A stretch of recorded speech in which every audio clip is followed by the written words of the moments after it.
All right. So PT Survival Guide, creating a lifestyle that helps you help others. Helps you help others is a very specific thing.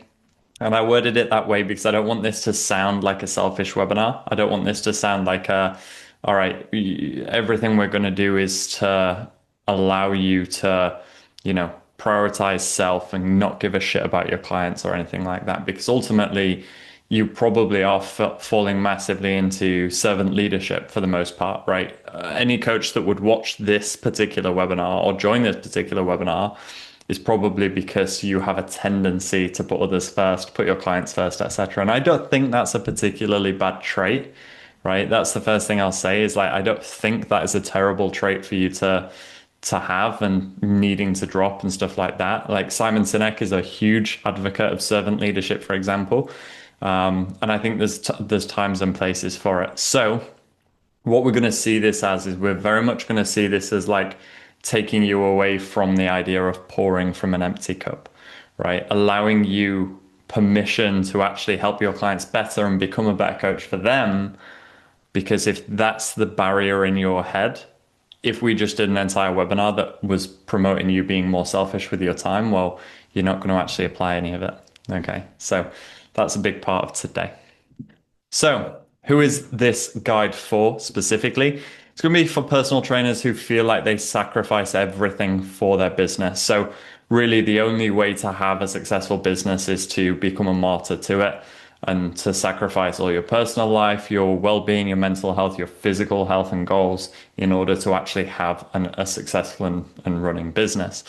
For personal trainers that struggle to set boundaries with their clients, that don't know how to cultivate a full career out of this, maybe you're still stuck in job mode where you're like, yeah, like it feels more like a side hustle that I'm trying to do for full time. Like we want to obviously get to the point where this actually feels like a career. And then finally, personal trainers that don't know how to best spend their time, energy, and resources.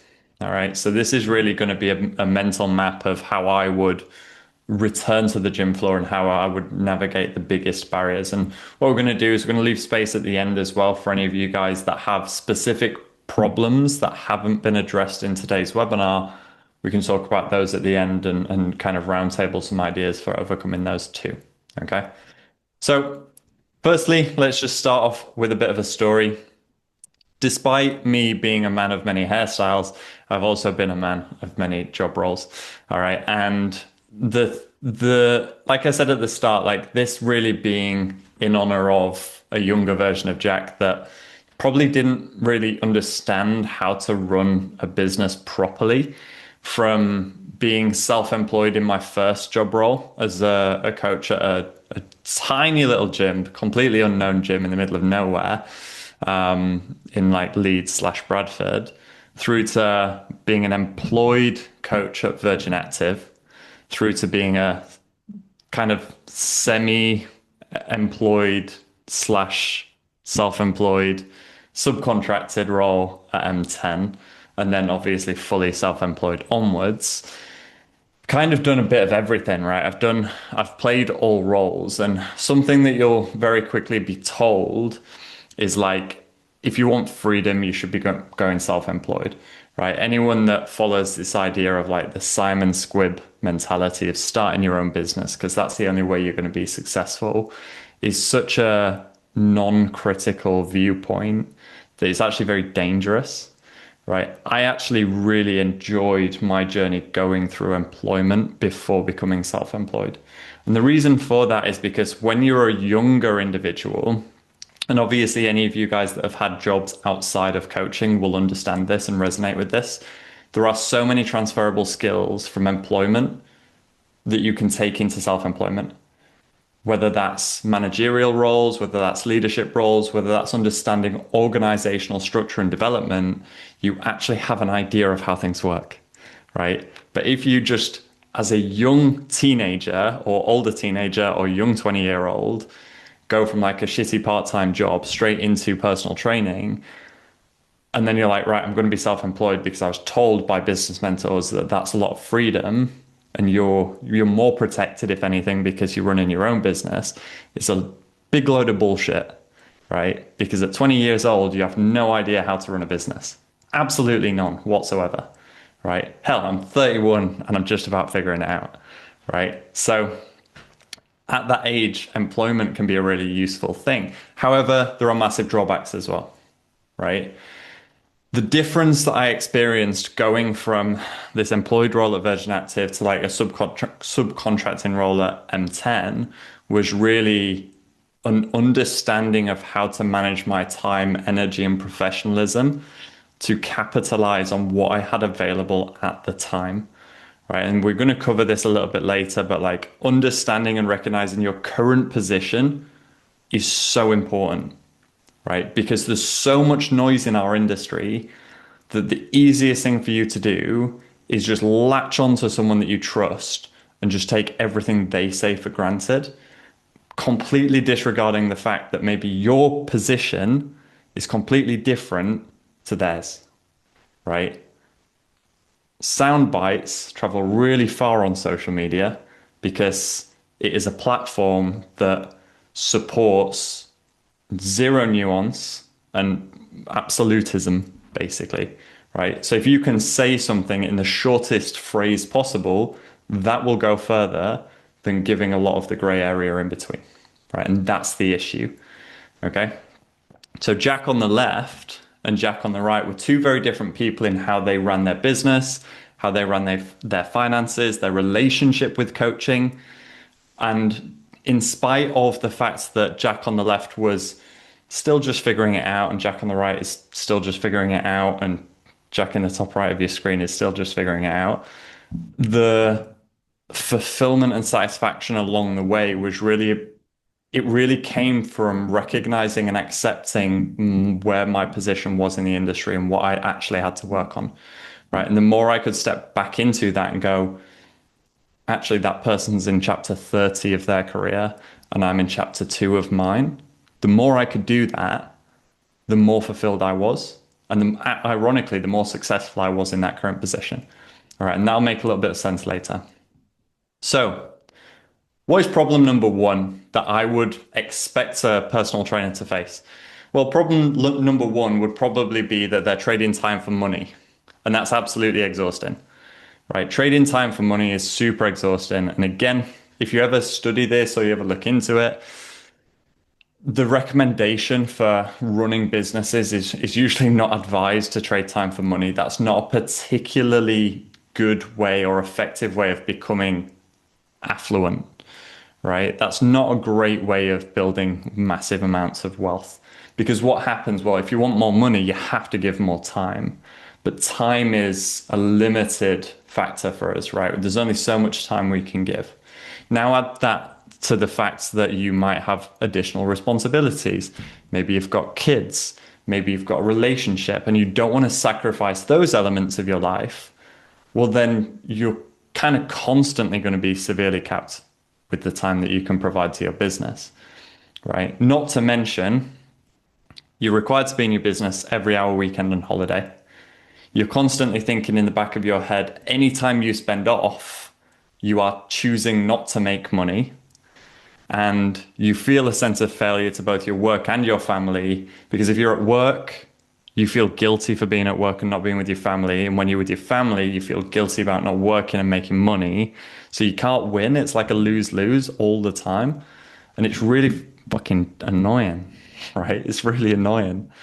Yeah. So the first thing to note on this is there's not always a solution to this, right? Unfortunately, because we work in a service-based industry, there is always going to be an element of trading time for money. That's always going to be the case, right? Because you can't replace you, right? You can add efficiencies to your business, you can improve systems, but ultimately, if you're trying to replace yourself, well, chances are you're eventually going to run into a bit of a brick wall with that, right? Your clients want you in your business. So there is going to be the caveat that this can't absolutely be fixed. But like I said, the context is really important. Like, where are you in your business and where are you in this industry at the moment?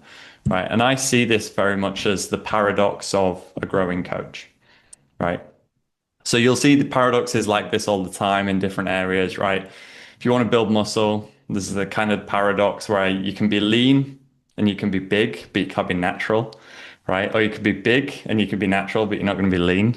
Or you could be lean and be natural, but you're not going to be big, right? You see these paradoxes all over the place. Well, it's kind of the same with growing as a coach, as a personal trainer. If you see this paradox in the sense of time, quality, and money, so the time that you have available, your freedoms, basically, the quality of coaching that you can provide, so how good you are at your job, and how much money you're making, you can only really have two of the three, right? Now, the reason that I'm talking about this is because one of the most empowering things that I can give you guys is choice, right? Like we would give to our clients. The more choice you feel you have, the more satisfied and fulfilled you feel because you have a sense of autonomy. Yeah, you have a sense of autonomy when you know you are making a choice towards something. So, for example, if you chose to be a great coach and have lots of freedom, so have loads of time, but you're also educating quite a lot, you're reinvesting in yourself, well, you're probably not going to have a shit ton of money, right? Because you're not working a lot. You know, you've got time, you've got a lot of free time on your hands, you're going out with your family, you're going out with your friends, and you're investing in your education because you want to be a great coach. Well, you can't have shit tons of money then, because how the hell are you going to pay for loads of holidays, pay for all your education, but because you're not actually working that much, how are you actually going to make loads of money, right? It cannot happen. It physically cannot happen, right? This is where a lot of coaches wish they existed. This is where they want to exist. But the irony being that when you get there, you realize, actually, I've not got a shit ton of money available, and that's not a great thing to be, to have. Or you could have loads of money and reinvest all that money in your education. Unfortunately, because you're working all the time to make money and you're reinvesting it all to be a great coach, you're probably not going to have a load of time on your hands, right? So you are probably going to finish a little bit later, start a little bit earlier, maybe work slightly unsociable hours.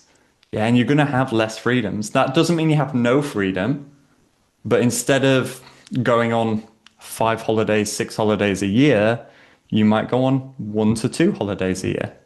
Yeah.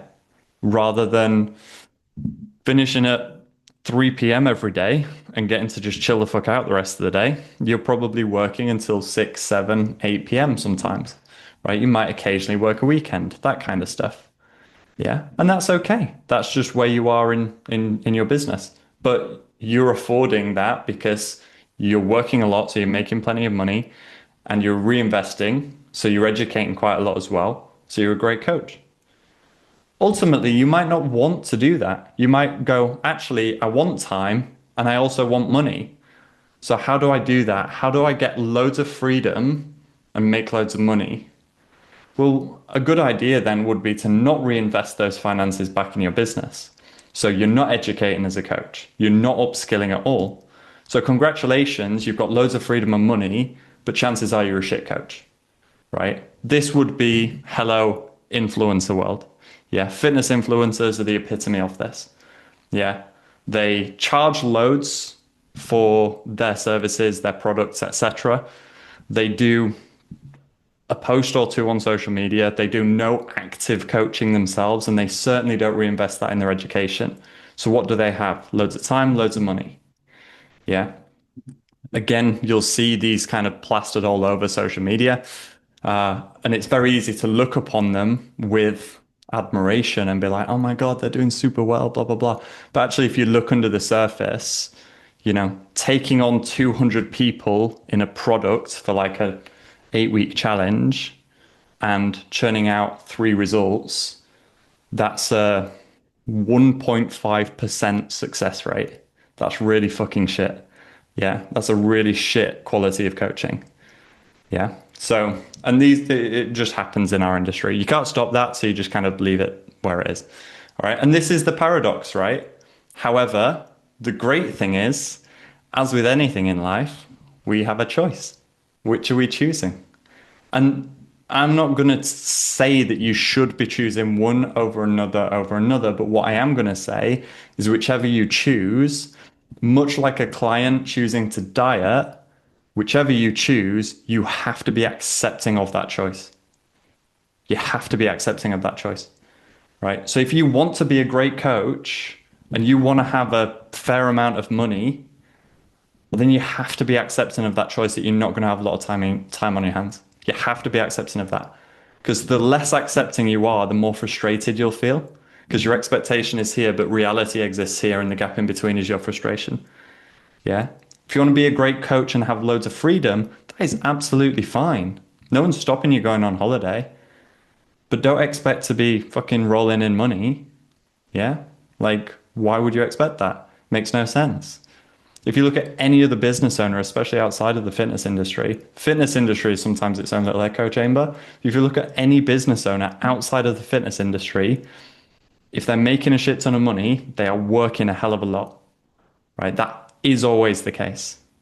Yeah. I always think about the same example. So when we got our kitchen renovated, which was an absolute nightmare, would not recommend it. I know they say that divorce is stressful, but Jesus, getting your kitchen renovated is stressful. It was a 3-day job that turned into 5 months, right? But the thing I always come back to is we used an electrician that we know. He's a friend of an ex-colleague of mine. Sorry, he's a partner of an ex-colleague of mine. And he does very well for himself, right? He does very well for himself. Obviously, as a lecky, he can charge quite a lot. He would respond to my messages if I was like, mate, we've got some work in the kitchen that needs doing this week, and I messaged at 8:30 at night, he would respond at 8:35 and take the job, right? He chose to be a great businessman and have money. So what was he not choosing?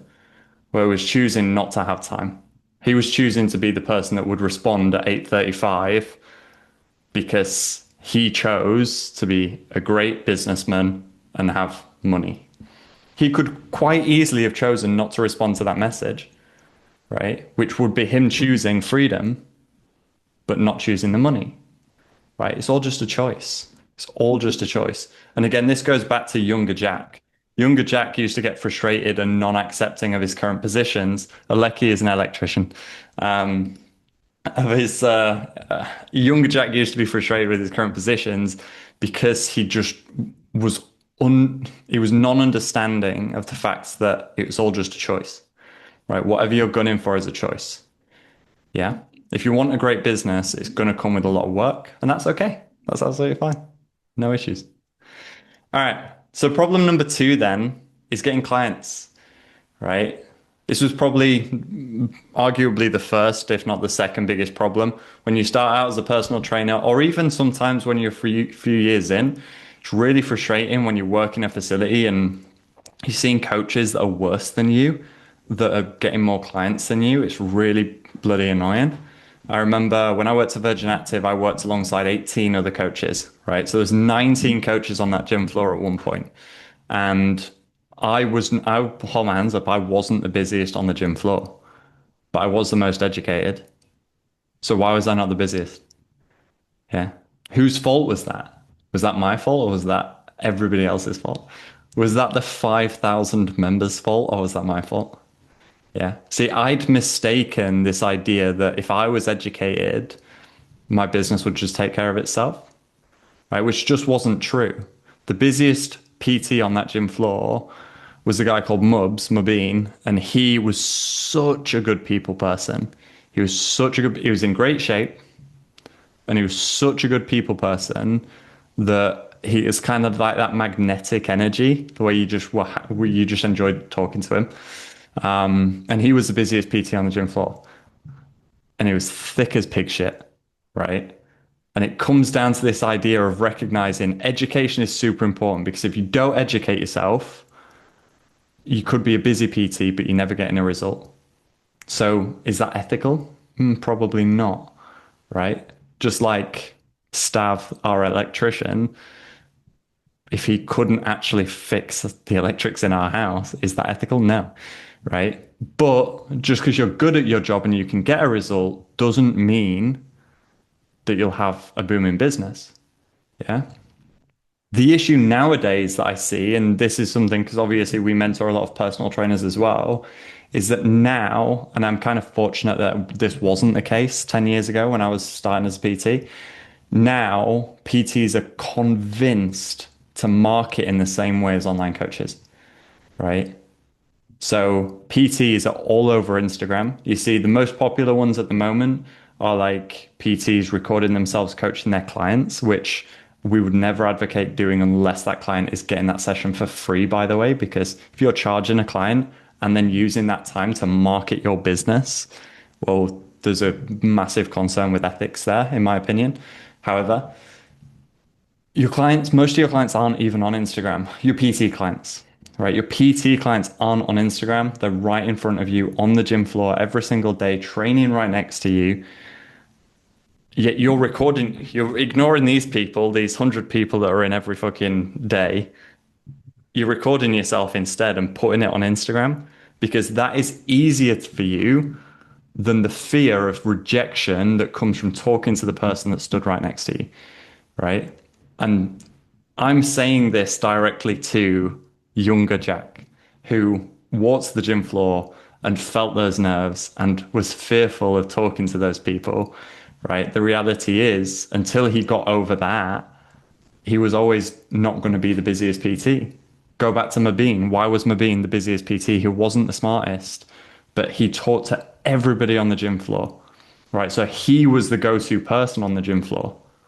That's why he was so busy. The best lead generation for a personal trainer is to become the go-to person on the gym floor, right? Be the one person in that gym that everybody wants to speak to, not because it's like, oh, I'm going to go speak to that person because they're so smart, because that is irrelevant.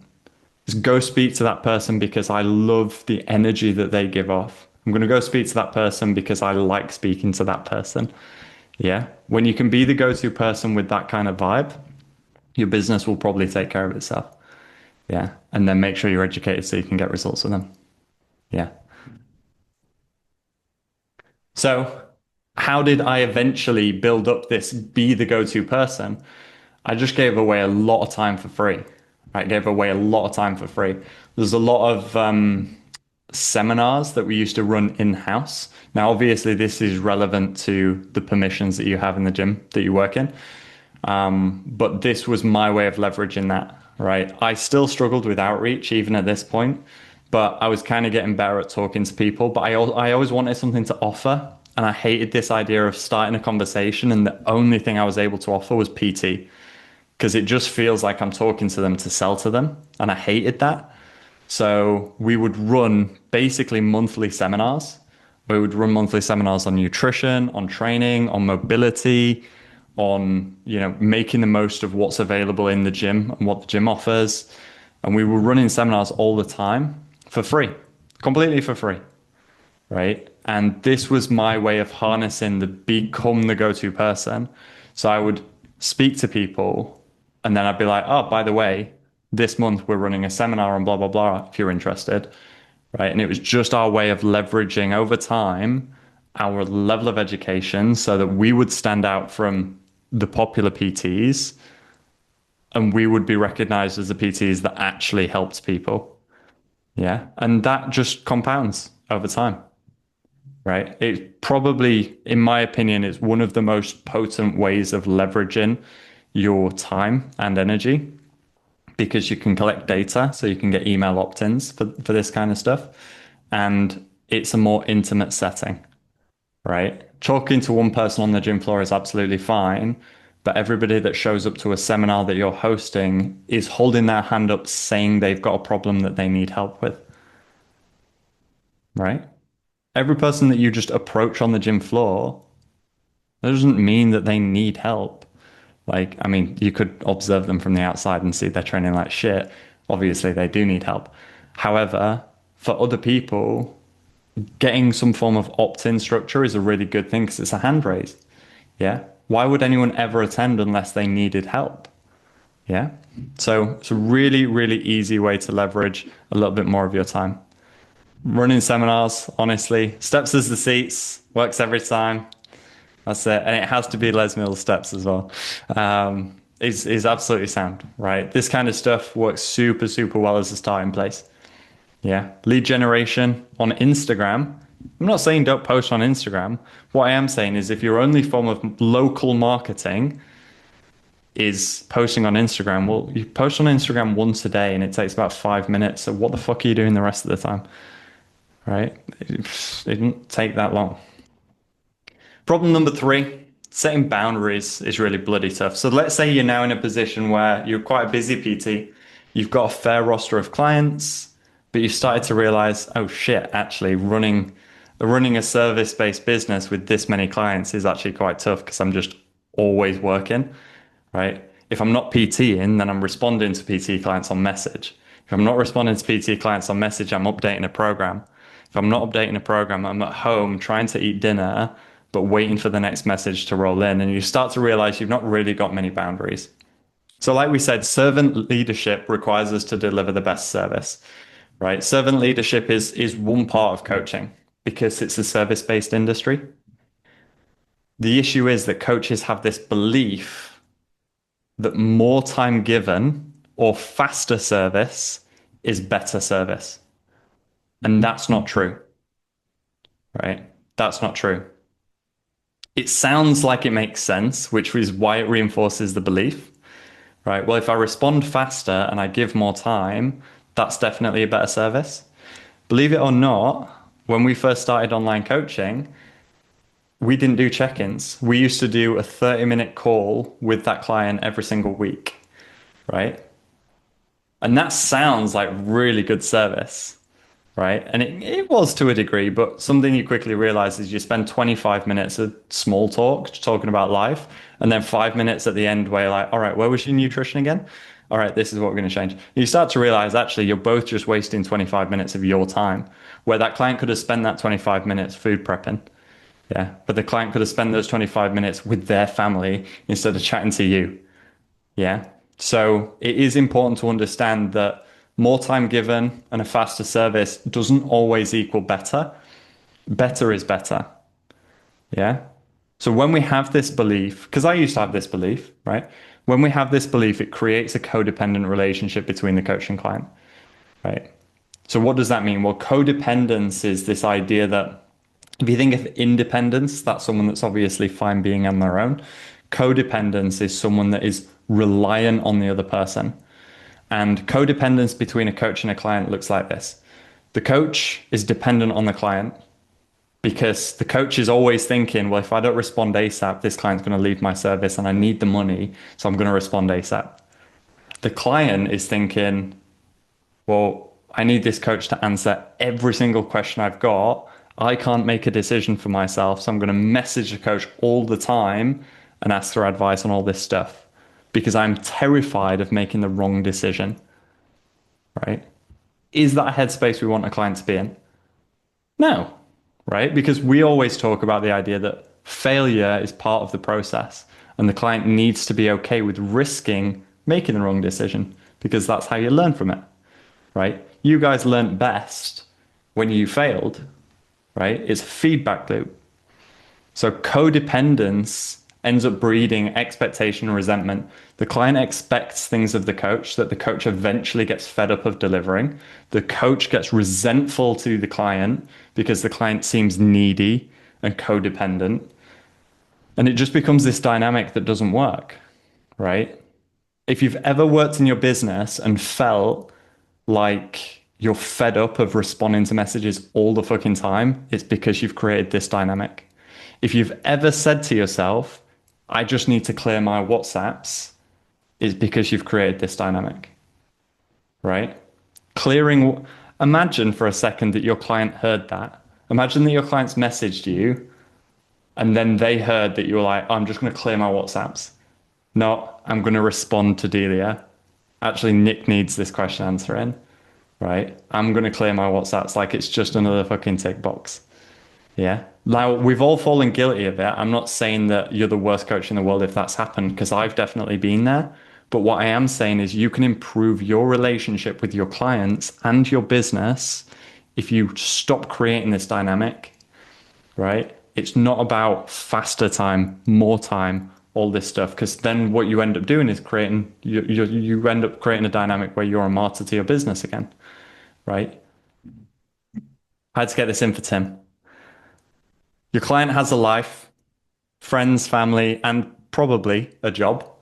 They're not waiting by the phone for you to message back, right? They've not messaged you and then gone, I'll set my stopwatch. I'll see how fast it takes for my coach to reply. Believe it or not, they message you and then just get on with their fucking life, right? And the more you can realize that, the more you can settle back a bit and go, oh, actually, that's fine. Of course, I'm going to triage certain messages. Maybe you suggest to the client that if it's an urgent question that needs a faster response, they just put urgent at the start of the message. So you see that and you're like, okay, I'm going to respond to that quickly.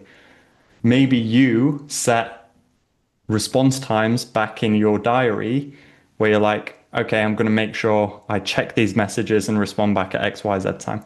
Maybe I set expectations with the client, that kind of stuff, right? But remembering that your client is a grown adult that isn't waiting by the phone for a message from you, right? That doesn't happen. As much as you think it does happen, it doesn't happen, all right? They're not Pablo sat on a swing. And our due diligence is to just make sure every client gets what they specifically need. And this is a really important part, right? Every client needs something different, right? So one client absolutely will feel like they need a response faster than another client. Another client might feel like they don't need anything all week. Another client might feel like they need daily contact, right? It's really important to just clarify where that client's at and what they feel they need as well. Oh, yeah. Next question. Yeah, just a quick one. I noticed that with your check-ins that you do say if you need more touch points and type of communication. If someone was to say, I need more touch points throughout the week, how do you go about making sure that that happens from an organizational standpoint? Like, do you have like a reminder that you set on your phone to like, touch base with that person, or do you just kind of like try and remember? Because I feel like if I was to put that into my business, I would need like that reminder to ensure I'm not forgetting. Yeah, so this is something we've built into our new system actually with the check-ins, something that we didn't have before. But absolutely, you could use reminders. Like it really depends on what you typically use as your kind of second brain, as it were. Like coaches need a second brain. You're not expected to remember every single intricacy of service, touch point, etc. with your clients, right? That would just be ridiculous. And then especially as a personal trainer, that if you spend most of your day with clients, how are you supposed to then get back to clients when you're with clients at the same time? It's just a Mm. terrible dynamic. So we now have that basically built into our Airtable. So basically our CRM, which is our, like our client like monitoring system. When we're filling out a check-in, there is a section that says reminders. And when we populate that, it will go into a separate tile for our reminders. So then on a daily basis, all I have to do is open Airtable, go into reminders, and it'll say every note from every client, from every check-in that I can just delete once I've covered that base. So if you say, for example, I need more touch points, I can add into the reminder section, follow up with Nick about front loading his training to the start of the day, right? So that when I open Airtable and I see that, I'm like, all right, well, Nick's check-in was on, let's say, Monday. I'm not going to follow up on Tuesday because that's not really giving him enough time to action it. So I'm going to follow up maybe Thursday because that's at least a few days for him to action it, that kind of thing. So that's how it would look in our system right now. You could do the same thing with reminders in your phone. You could use your calendar. You could use Apple Notes, like whatever system works best for you mentally. But I would definitely make sure you've got some form of second brain because there's no way anyone would expect you to remember that. All right, sweet. So, client has a life. They're not waiting by the phone. Problem four, and this was probably the one that I struggled with the most. So, for anyone that doesn't know as well, we talk about this like PTs, like unsociable hours and stuff like that. I worked in a kitchen for 7 years, and I actually worked in the kitchen at the same time that I was working in two gyms. So when I talk about like you might have heard me on like emails and stuff talk about this before, where I used to work in two gyms and I used to start at one gym and I'd get up at 5 a.m., open that gym for 6 a.m., which was the one in Bradford.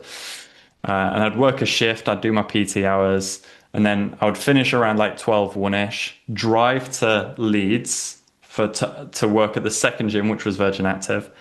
And I'd do a shift there, usually from like 3 or 4 up to about 11 p.m. Right. And then I'd finish at 11 p.m. So McDonald's across the road. So I'd always go and get McDonald's because I clearly had a great relationship with food. And then I would go and drive home, which was halfway between the gyms. So we're talking about 25 minutes to drive home to Laura, where she would already be asleep. So this is now 11:30-ish, to go to bed, to get up at 5 a.m. to open the gym. And what would happen is between the two shifts, as I was driving from the Bradford gym to the Leeds gym, I would actually fight a physical battle to stay awake when I was driving. Like, I shit you not, I used to put the windows down and blast music because my energy would just tank in because it was early starts, late finishes. Now, a natural thing to go is to think, well, that's really unhealthy. You shouldn't do that. Totally agree. Right. But as a kid that's not making any money from either of these jobs, how am I supposed to afford to live? Right. The second thing to think is, well, will you just reset your energy on a weekend, just sleep loads? Well, it's in the kitchens.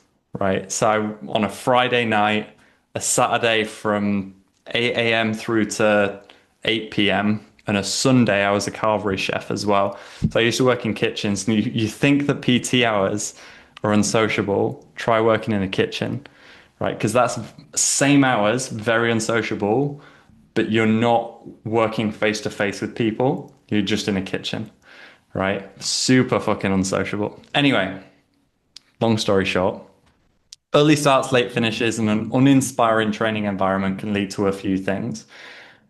And the first and most prominent is going to be the destruction of your training motivation, right? No one's expecting you to be highly motivated for training when you're starting early, you're finishing late, so you're severely underslept, and you're training in the same gym that you work in, which means mid-set, in between sets, people are coming up to talk to you, the staff are coming up to talk to you, telling you, asking you to do things and this and that. Can you get the fucking whatever they're called, the big clippers, and clip someone's lock that they've left on their locker, shit like that. Like, no one's expecting you to be super motivated, right? Of course you're not.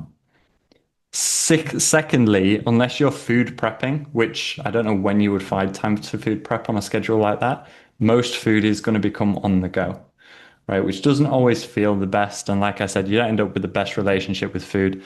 And thirdly, you're just constantly knackered, which is no way to live, right?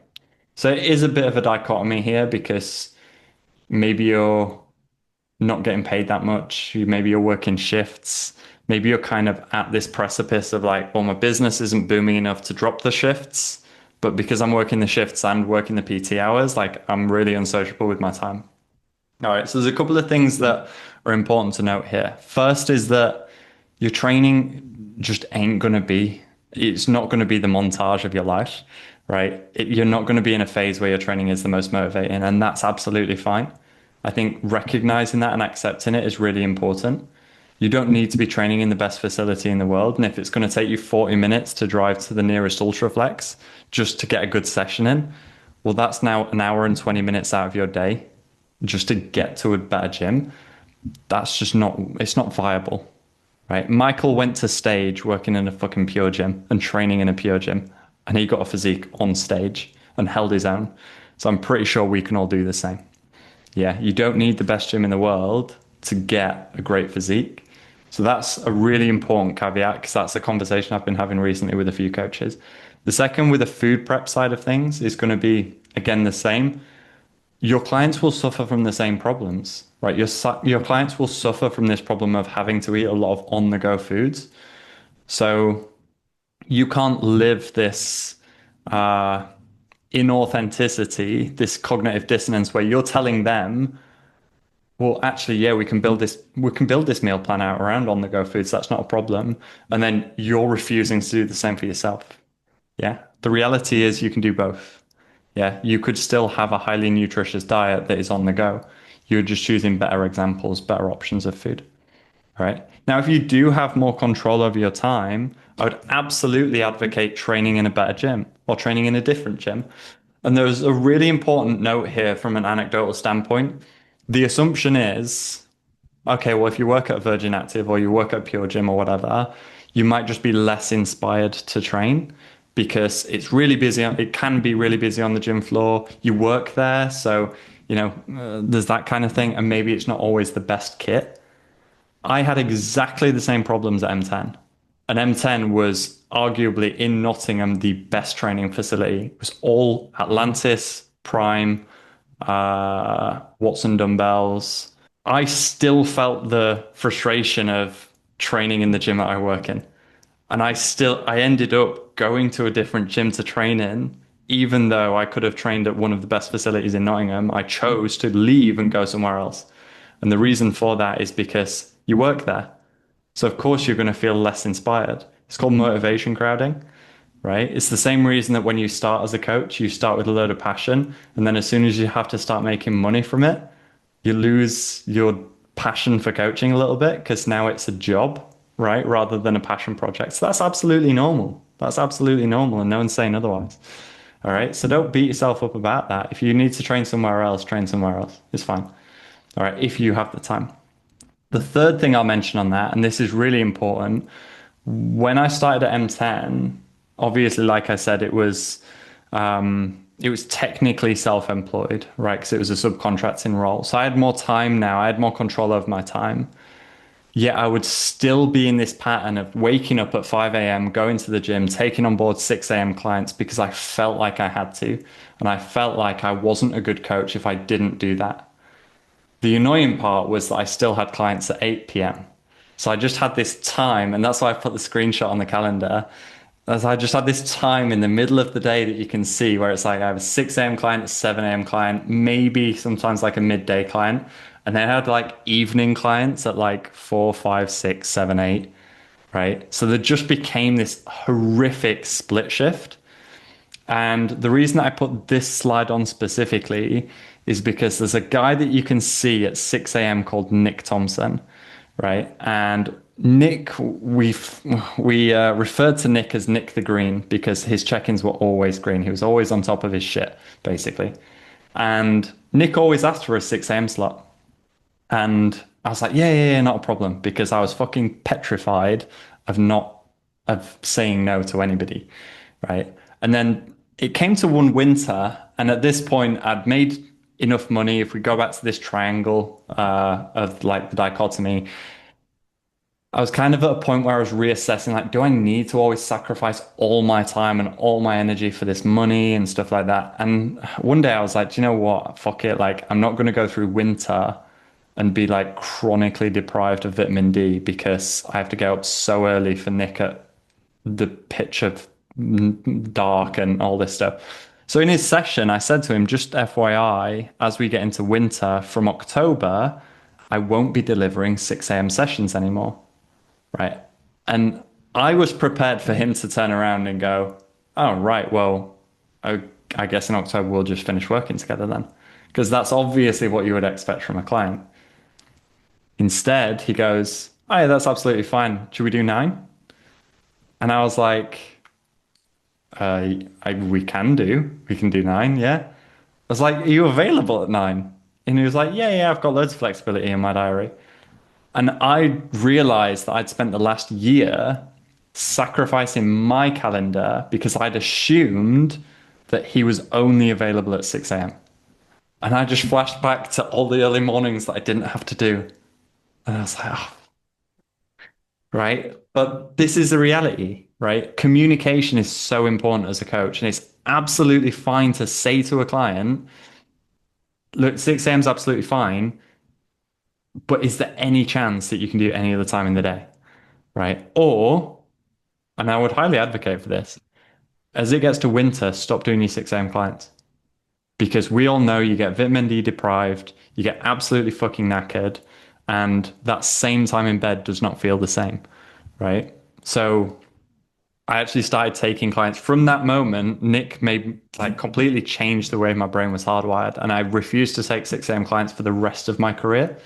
right? So after that point, I only took 7 a.m. onwards. My sleep hygiene got better because my sleep is, I think it is for everybody, but my sleep's a keystone habit, which means if that is in a good place, everything else pans out better, right? I cannot get by on like 7, 6 hours sleep, right? I'm not one of those people that pretends to myself I can survive on that. It's just not the case, right? So my training got better because my energy was better. My coaching from 7 a.m. onwards was better because I wasn't sleep deprived. My relationship with caffeine was better. Like all of these things improved because I'd had this hardwired change in my brain that made me realize that 6 a.m. is a choice, not an expectation. Like no one's forcing you to work at 6 a.m. You're choosing to work at 6 a.m., which means you're choosing to be fucking exhausted by 12 midday, right? If you want to make that choice, that's absolutely fine. That is absolutely fine, and no one's going to stop you. However, if you've got other goals, it's fine to also go, do you know what? As we get to winter, I'm not going to take 6 a.m.s anymore, right? And just see how you feel. The biggest element of all of that is it's a reversible decision. If you do it and then you're like, actually, this was a shit choice, I'm up anyway. I'd prefer to do my 6 a.m. clients. You can always just go back to doing 6 a.m. clients. It's a reversible choice, right? There is no risk at all to making that choice. So yeah, I wanted to share that.